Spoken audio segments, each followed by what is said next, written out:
Фракция «Бетон Кыргызстан» опубликовала в соцсетях то, что комиссия завершила работу и что дала согласие на привлечение вас к уголовной ответственности. Что вы об этом думаете? А это для вас новость? Но я вчера говорил, это ожидаемое решение, это нормальное решение, как Исхак Саматович вчера говорил, что как будет голосовать парламент, он достаточно ясно и подробно объяснил. Посмотрим. Очень спешат. Посмотрим. То есть вам уже известны результаты голосования? Результат какого голосования? Комиссии. Результаты голосования почти. Потому что они настолько в закрытом режиме работают. Поэтому даже что-то говорить мне сейчас. Ну и вы уверены, что парламент полностью поддерживает их решение? Знаете, я один из вас. Гадать что-то в этом государстве, я конкретно вчера вам отвечал. Да. Конкретно ответить на какой-то вопрос в этом государстве. В данном случае это невозможно.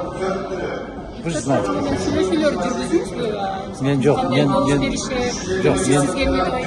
өзім үшін ешқашан жүргізбеймін. Біздің коллегалар үшін болған болса, маған аябай жеңіл болады. Мен жан діліммен ушундай иштерди жүргүзөм. Адам өзү үчүн жүргүзүү бул туура эмес. Мен депутаттарга эмес, мен өзүбүздүн фракциянын мүчөлөрүнө да бир ооз сөз айткан жокмун. Бул абийирдин маселеси. Бул намыстын маселеси. Ошондуктан ак менен караны мындай көрүнүп турат да. Анан эми барып туруп мамлекеттик маселени чечип аткан кишилерге барып, могул ак кагаз, могул кара кагаз деп айтып отурдун кажети барбы? Жок. Bu arada sizge kanadı kursulmuşlar düşünüyor musunuz? Егерде мындай болсо биз каршы болуш беребиз депчи. Кимдер? Менимче биздин кесиптештер абдан жакшы билет менин мүнөзүмдү. Мени менен андай сүйлөшүү, андай макулдашуу, же кандайдыр кеңешүү мүмкүн эмес. Как вы думаете, согласие Жогорку Кенеша на привлечение к уголовной ответственности сразу же повлечет задержание или нет? Это зависит от личности. Какой приказ поступит, так и будет поступить. Поэтому мы же государство, которое живет по понятиям, а не по законам. По одному человеку другое отношение, по другому человеку абсолютно другое отношение. Поэтому понятно. Какой приказ будет, так и они будут исполнять. Но первый раз ваши коллеги вас поддержали и дали отрицательное заключение. Очень интересный момент в этом и заключается.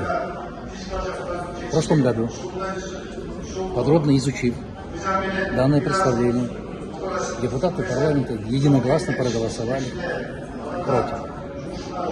И подвергать под сомнение работы той комиссии было бы неэтично. А эта комиссия, не знаю, может более умнее, может более профессиональнее.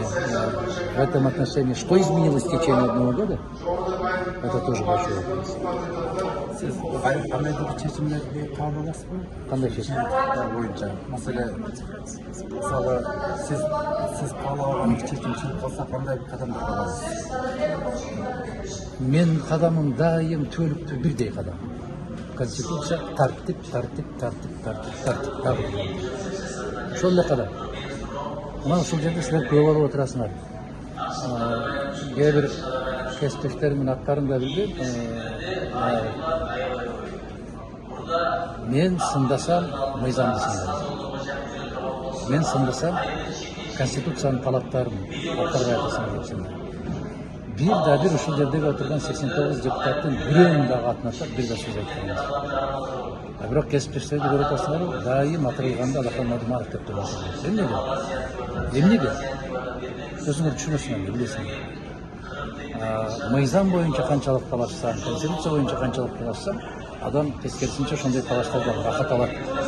Өсөт талаштардан, тартыштардан өсөт.